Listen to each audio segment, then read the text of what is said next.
Linguistics schools of thought, یہ topic page number 36 پہ دیا ہوا ہے. سو جب آپ لنگوسٹکس کو پڑھیں گے، لنگوسٹکس کے اسکولز آف تھاٹ کے بارے میں آپ بات کریں گے، تو پھر آپ شروع سے چلیں گے. لنگوسٹکس کو آپ اتنا سمپلی آپ بتا نہیں سکتے بیسک، آلدو کہ یہ اسٹڈی لینگویج کی اسٹڈی ہے، لیکن یہ ایک سائنٹیفک وے میں ہے. تو اس کا مطلب یہ ہوا کہ آپ لینگویج کو صرف لینگویج کے اندر جب آپ اسٹڈی کر رہے ہیں تو میننگ کو صرف اور صرف ورڈ کے میننگ کو لینگویج میں نہیں دیکھتے، بلکہ آپ یہ بھی دیکھتے ہیں کہ لینگویج کیسے بنتی ہے، کون سے کانٹیکسٹ میں استعمال ہوتی ہے، اور اس کے علاوہ اور بھی بہت سی چیزیں. اس کے ساؤنڈ، ٹھیک ہے، ساؤنڈ سے آپ شروع ہوتے ہیں، جیسے لنگوسٹک انالیسس میں ہم نے لیولز پہ دیکھا. آپ ساؤنڈ سے شروع ہو کے آپ اس کے کانٹیکسٹ تک آپ ساری باتوں کو لے کے جاتے ہیں. جنرل ساؤنڈ، پھر اسپیسیفک ساؤنڈ، پھر ورڈز، پھر میننگ، پھر ورڈ کے بعد سینٹینس اسٹرکچر، پھر میننگ، ورڈ کا میننگ، سینٹینس کا میننگ، پھر اٹرنس کا میننگ، اس کے بعد آپ کانٹیکسٹ کا میننگ دیکھتے ہیں. اس طرح جب آپ آگے بڑھتے ہیں تو الٹیمیٹلی لنگوسٹکس جسٹ ایک سمپل فیلڈ آف ڈسپلن نہیں ہے، رادر اس کے اندر کچھ ایسی چیزیں اور بھی ہیں لینگویج کے علاوہ جن کو آپ دیکھ رہے ہوتے ہیں. تو فرسٹ جو سیکنڈ پیراگراف ہے، وہاں سے ہم ان اسکولز آف تھاٹ کو دیکھیں گے جو ویل ریناؤنڈ ہے، جنہوں نے لنگوسٹکس کے لیے کچھ نہ کچھ کنٹریبیوٹ کیا، جن میں سب سے پہلے ارلی گرامیرینز کا نام آتا ہے، اس کے بعد ہسٹوریسزم، پھر اسٹرکچرلزم، پھر جنریٹیوزم، پھر فنکشنلزم، اور لاسٹ پہ کوگنیٹو لنگوسٹکس کا نام آتا ہے. تو ان سب کے بارے میں تھوڑی تھوڑی بات کریں گے تاکہ آپ کے ذہن میں ایک آئیڈیا ہو جائے کہ کون سے اسکول آف تھاٹ کے اندر کون لوگ تھے. تو لینگویج کو اب یہاں سے آپ کو تھوڑا سا کرونالوجیکلی ایک آئیڈیا مل جائے گا کہ لنگوسٹکس کو کب سے اسٹڈی کرنا شروع کیا گیا، لنگوسٹکس یا لینگویج کے اوپر کب سے بات شروع ہوئی. لینگویج کو فارملی اسٹڈی جب کیا گیا تو وہ بیسیکلی پینی نام کا ایک فلاسفر تھا 5ویں صدی بی سی میں، جو کہ دراصل ایک گرامیرین تھا، انڈیا کا، ہندوستان کا گرامیرین تھا. 5ویں صدی بی سی میں جو دنیا پہ موجود رہا، اور اس نے سنسکرت مارفالوجی کے 3959 رولز فارمولیٹ کیے. یعنی وہاں سے جب رولز فارمیشن ہوئی، مارفالوجی پہ کام شروع ہو گیا. ٹھیک ہے، مارفالوجی کے رولز اس نے فارمولیٹ کیے. سو ارلی گرامیرین اس لیے نام دیا گیا کہ بیفور کرائسٹ کے ٹائم سے ہی لینگویج پہ کام سٹارٹ ہو چکا تھا.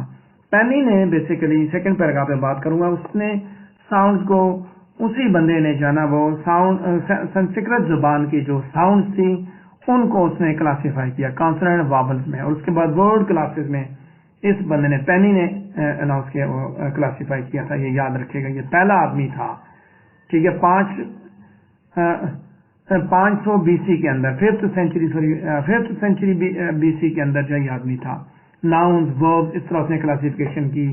اس کے بعد پھر انہی کو، یعنی کہ اس نے پھر اور یہ فرسٹ ٹائم یعنی کہ ان چیزوں کے بارے میں پتہ چلا. اس کے بعد مڈل ایسٹ کے اندر ایک ہے سبوا، مڈل ایسٹ کے اندر ایک عرب تھا. ٹھیک ہے، عرب ایک لینگویج تھا بیسیکلی، سبوا اس کا نام ہے. اس نے ڈیٹیل ڈسکرپشن دی عربک کی سن 760 اے ڈی میں اپنے مونومنٹل ورک الکتاب فی الناب. ٹھیک ہے، الکتاب فی الناب میں، دا بک آن گرامر، عربی کی جو ناب، وہ کہتے ہیں نثر و ناب کی کتاب تھی. یعنی کہ اس نے اپنی اس کتاب کے اندر گرامر کی جو ڈیٹیل ڈسکرپشن تھی، عربک کی جو گرامر، اس کے اوپر بات کی. اور یہ پہلا ناؤن آتھر تھا جس نے ساؤنڈز اور فونیمز کے درمیان اس نے ڈسٹنگوش کیا. یہاں اس بات کو بھی ذہن میں رکھے گا کہ سباوا پہلا بندہ تھا، پہلا لنگوسٹ تھا. جیسے پینی پہلا لنگوسٹ تھا جس نے رولز بنائے، سباوا نے کیا کیا، ساؤنڈز اور فونیمز کے درمیان اس نے ڈسٹنگوش کیا، اور ساؤنڈ کو اس نے جو ہے وہ لنگوسٹک سسٹم کے یونٹ کے طور پہ ڈیفائن کیا. سن 760 عیسوی میں، اے ڈی میں. ٹھیک ہے، ویسٹرن کی جو تھرڈ پیراگراف میں دیکھتے ہیں ارلی گرامیرینز کا ٹائم ہے، یعنی کہ 500 بی سی کے اندر وہ کام ہوا. اس کے بعد بیفور کرائسٹ کے بعد درمیان میں اتنا اسپیسیفک کوئی کام نہیں ہوا تھا ارلی گرامیرین کی اسکول آف تھاٹ کے حساب سے. ٹھیک ہے، اس کے بعد ویسٹرن جو انٹرسٹ ہے لینگویج اسٹڈی کی، جو لینگویج کی اسٹڈی کی، وہ اتنا ہی جلدی اسٹارٹ ہوئی جتنی ایسٹ میں ہوئی. لیکن کہتا ہے جو کلاسیکل لینگویج کے جو گرامیرینز تھے انہوں نے اسی طرح کے سیم میتھڈ اس نے